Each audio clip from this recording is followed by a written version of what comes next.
At the Mother's Day lunch, she said, "I'm proud of all my children except the loser sitting at the table." Everyone laughed. I stood up, placed a black box on the table, and said, "For you. Happy Mother's Day." Then I walked outside, took back the luxury car I gave her, and moments later, she screamed when she finally opened it. "I'm proud of all my children except the loser sitting at the table." That was my mother's toast, word for word, on Mother's Day, with her champagne flute raised high and the rest of the table erupting in laughter like she just dropped the punchline of the century. I was the loser. I didn't even flinch. I just looked at her, at the lines around her mouth that always tightened when she was about to humiliate me, at the glint in her eye that said, "Yes. I know what I just said, and no, I don't regret it." My sister, Melanie, snorted into her mimosa. Her husband, Greg, slapped the table. My younger brother, Aaron, leaned over and whispered, "Don't take it so seriously, man. It's just mom being mom." No one looked uncomfortable. No one spoke up. No one said, "Hey, that's enough." I was invisible, but only when they wanted me to be. When the bills needed covering, when Melanie's car needed new brakes, when Aaron needed rent, just this once, I was suddenly the backbone of the family. But on Mother's Day, I was the joke. I hadn't planned to make a scene. I hadn't planned to do any of what I was about to do. But something shifted inside me then. Something final. I reached under the table, pulled out a black box, and placed it directly in front of her plate. "Happy Mother's Day," I said calmly. She blinked at it. Confused, maybe. Suspicious, definitely. "What is this?" she asked, her voice suddenly cautious. Everyone leaned in. "You'll see," I said. Then I stood up, adjusted my jacket, and walked out of the house. 10 minutes later, I was in her driveway. I opened the luxury car I had gifted her last year, the same one she bragged about to her book club, the one she told her friends her favorite child had bought her. She never told them it was me. I had the second key. I got in, started the engine, and pulled away slowly, calmly as if I were running an errand. She screamed when she opened the box. I didn't hear it, but I imagined it vividly. Her shrill voice echoing through the house, her perfectly manicured fingers clawing at the box's edges, finding what I'd left her. A single photo. Me, 10 years old, holding a homemade Mother's Day card and a bouquet of flowers I bought with coins I saved from skipping lunch for a week. On the back, "This was the last time I thought I mattered to you." That's how it began. Not the war, but the reckoning. For 2 weeks after Mother's Day, no one said a word. No calls, no texts, not even a vague Facebook post from Melanie, which was strange for someone who couldn't go 20 minutes without updating the world on her emotional state or kale smoothie. Then Greg broke the silence. He sent me a message. "Hey, man, that car situation really messed her up. Maybe apologize. Apologize. They humiliated me in front of a full table on purpose," laughed. And now I was supposed to feel bad for taking back something I paid for in full, but I didn't answer. I didn't block him either.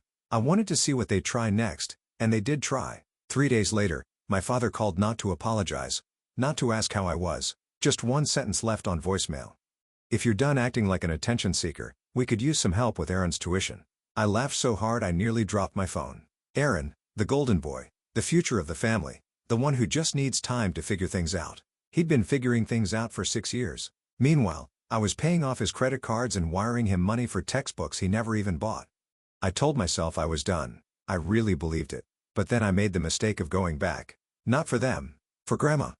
Her birthday, 83, the only person in that family who ever looked at me without judgment. She lived in a small house just outside town where the grass always looked freshly cut and the air smelled like boiled tea and soap. She never asked me for anything, just offered me peppermint hard candy and memories. The party was simple. Finger food. Fold-out chairs, plastic tablecloths. I almost forgot who I was walking into until I overheard it. They were in the kitchen. I'd gone to get ice. I wasn't trying to spy. I just paused when I heard my name. "Melanie," loud as ever. "He's not family. He's just a wallet with feelings." The room erupted in laughter. I heard Greg chuckle and say, "Well, feelings don't pay rent." Then Mom? My mother. She sighed, tired and dramatic like she always did when she wanted pity. "I just wish he'd learned to take a joke. He always makes it about him. It's not like we forced him to give us anything." And then Dad. The final blow. He did it to feel important. Let him feel small for once. I stood there with the ice bucket in my hands. Just stood. Not moving. Not breathing. They hadn't seen me.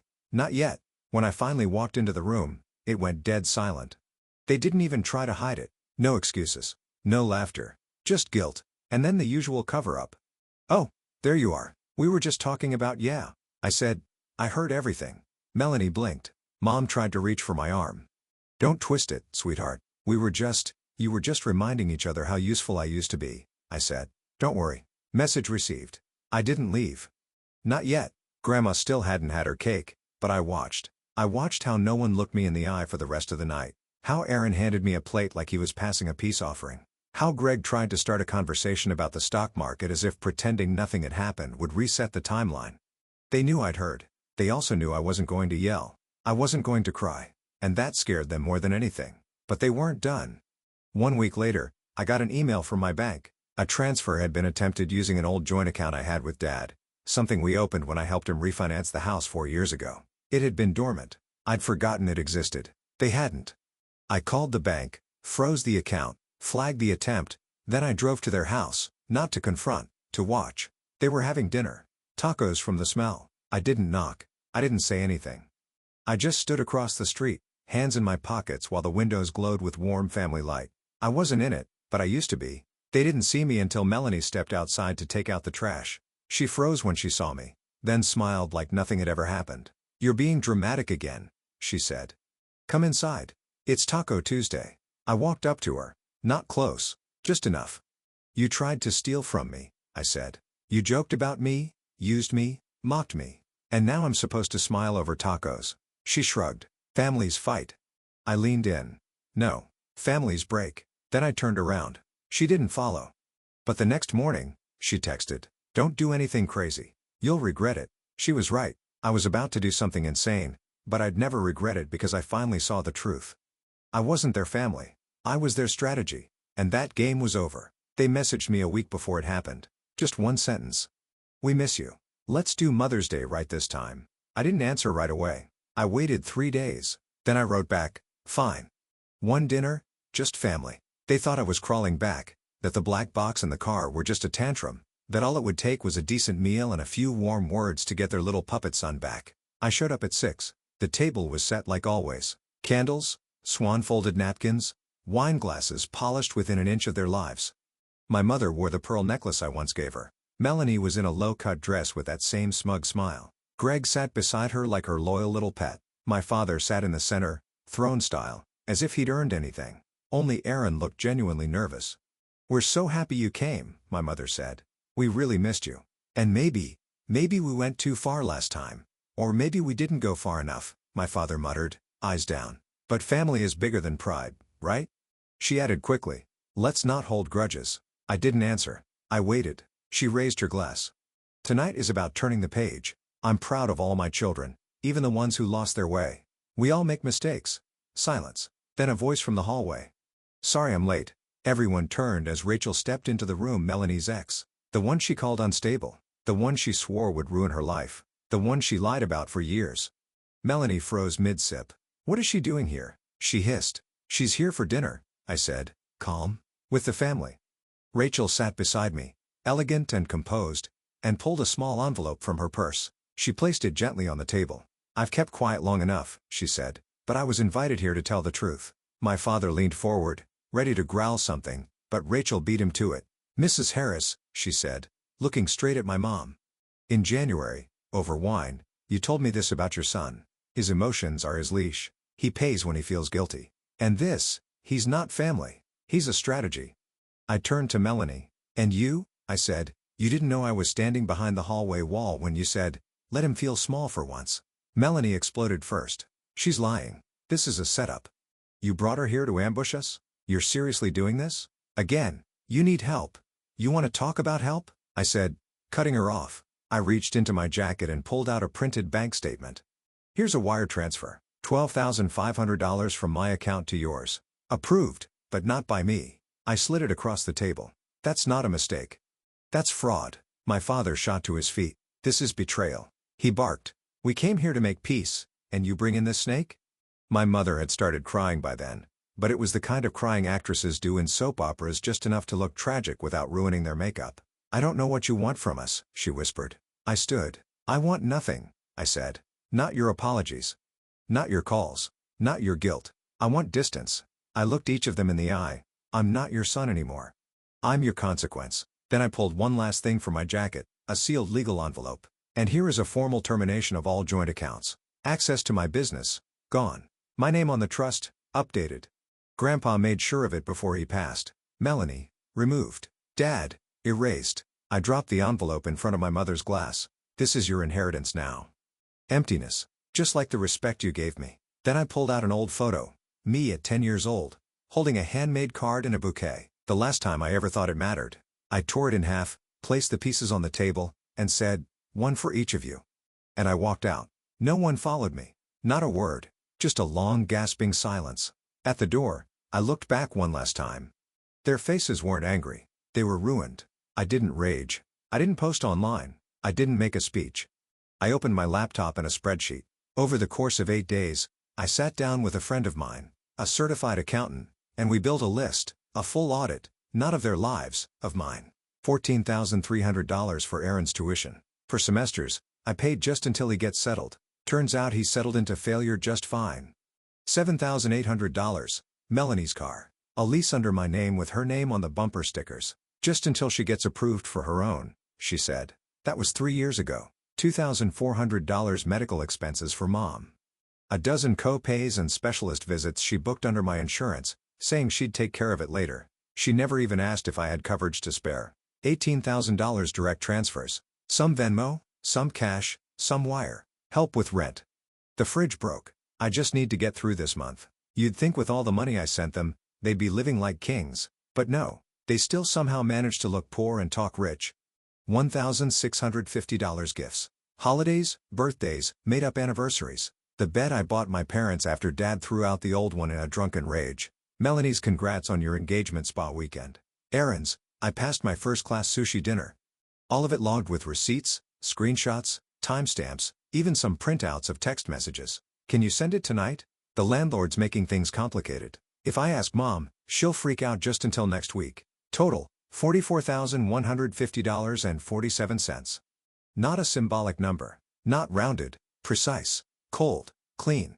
I handed the file to my attorney. Quiet guy, brutal when needed. We'd gone to school together. I'd once paid for his bar prep course. He never forgot that. Do you want the full amount? He asked. Or leave them a little dignity? Every cent, I said. No interest. No embellishment. No drama. Just facts. 4 days later, they got the letter certified. One to my father, one to my mother, one to Melanie. Subject, outstanding family debt. This is not revenge. This is closure. Attached is a verified breakdown of financial support rendered between 02/2016 and 2023. Total due, $44,150.47. Please remit full payment within 90 calendar days via certified bank transfer. Oliver Harris. Melanie broke first. You've got to be kidding me. You're counting gifts? Her messages kept coming. You need help. Seriously, you're ruining this family. I didn't answer. I left her words unread and untouched. My father called my attorney. Tried the stern voice approach. We're blood. You can't sue your own father. He didn't like hearing that you absolutely can, especially when you have documentation and legal standing. My mother, she didn't call. She sent a letter written in careful cursive, ink smudged in places where she must have wiped her eyes. I gave you life. I stayed up with you when you were sick. I prayed for you. And now you send lawyers. No apology. No accountability. Just guilt. Weaponized the way she always liked it best. On day 21, we filed official civil claims.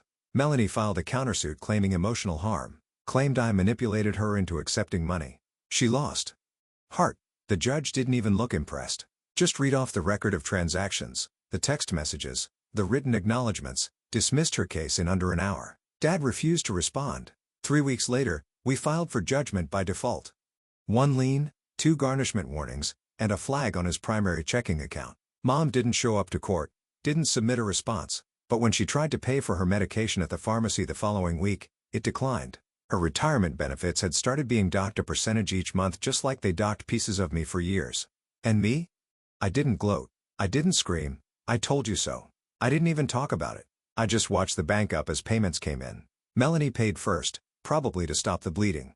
Dad paid second, only after realizing the lien would ruin his credit. Mom's payment was last. She sold her silver tea set, the one from her wedding. I found out from a cousin who said she cried while wrapping it. I didn't feel vindicated. I felt clean. On the 91st day, I walked into my bank and withdrew exactly $44,150 in cash. Hundreds, 50s, 20s, neatly bundled. I placed it in a matte black lockbox, lined the bottom with velvet, added one single note on top. This isn't money. This is accountability. I didn't send it to them. I didn't burn it. I placed it in a private deposit box under my name, not as a trophy, but as a marker, proof that I paid for my escape. Then I donated $5,000 to a nonprofit that supports adults recovering from family-based financial abuse. They emailed a receipt and a short cat thank you note. That was the only gratitude I needed. I didn't celebrate. No new car. No toast. No mic drop. I sat down at the same desk where 5 years ago, I'd skipped dinner to send rent money to Melanie. And I whispered to myself, I didn't want revenge. I wanted my life back. And now it's paid in full. I didn't move to another city. I didn't start a new life in Bali or Montana or wherever people go to heal. I stayed right where I was. What changed was everything else. For the first time in my life, my phone didn't buzz with emergencies I didn't create. No more late-night texts from Aaron asking for a little help. No more missed calls from Mom that weren't really about checking in. No more Melanie voice notes pretending she just wanted to chat when really she needed a deposit. The silence was immediate, and it was glorious. I didn't need noise to prove I'd won. I needed absence to prove I'd escaped. I started sleeping better, deeper. My apartment, for once, stayed clean because I wasn't running out to fix other people's chaos. Food tasted better. Music felt louder. Even air seemed easier to breathe. I wasn't free because they changed. I was free because I stopped needing them to. Then the ripples came. An old family friend stopped me outside a store. Her smile was tight. Your mom's not well? I thought maybe. I cut her off with a look. She tried again. You know, families argue, but deep down now. No, I said. Deep down is exactly where I buried it. She blinked, took a breath, and left. One afternoon, I pulled a storage bin out of my closet full of old things I hadn't touched in years. Inside, photo albums, cards, leftover ornaments. I picked up a framed family picture, the last one we ever took together. I was smiling, but my shoulders were hunched. I looked like a guest in my own life. I threw it out, not in anger, in peace. That same week, I packed up 3 pieces of furniture. The coffee table I bought for my parents, the shelf I assembled for Aaron's books, he never read them, and the dining chairs I gave Melanie when hers broke. I donated them to a shelter. Let someone else sit on them now. Someone who might be grateful. And then I did something I hadn't done in years. I deleted every single number from my phone connected to them. Not just Mom, Dad, and my siblings. The cousins who said nothing. The aunt who laughed at me across the table. The uncle who didn't want to take sides. Gone. I didn't block them. I just erased them from my future. A month later, I saw my father in a parking lot. He was loading groceries into the trunk of his car. Not the SUV, of course. That was long gone. He turned, looked straight at me, and paused. His mouth opened slightly, maybe to speak, maybe to fake a smile. I didn't stop walking. I didn't slow down. And when I passed him, I didn't even glance back. That silence, it was the loudest thing I'd ever said. A week after that, I saw Melanie. She was sitting at an outdoor cafe with a man I didn't recognize, laughing, gesturing, performing. I don't know if she saw me, but I saw her and felt nothing. No anger, no bitterness, not even pain. Just air. Like she was a scene I'd already seen too many times. The final closure came quietly. I walked into a coffee shop I hadn't stepped foot in since last year. The same one where once I sat across from them on Mother's Day, the day they laughed while I was gutted in public. I ordered tea, took a seat by the window, the same table, same chair, but everything was different now. There was no tension in my jaw, no ache behind my ribs, no countdown to the next insult. I looked at the seat across from me, the one where they all used to sit, and for the first time, I didn't imagine them in it. It was just empty. Mine. I took a sip, looked outside, smiled. This seat used to hurt. Now it's just mine. They stayed the same, but I didn't.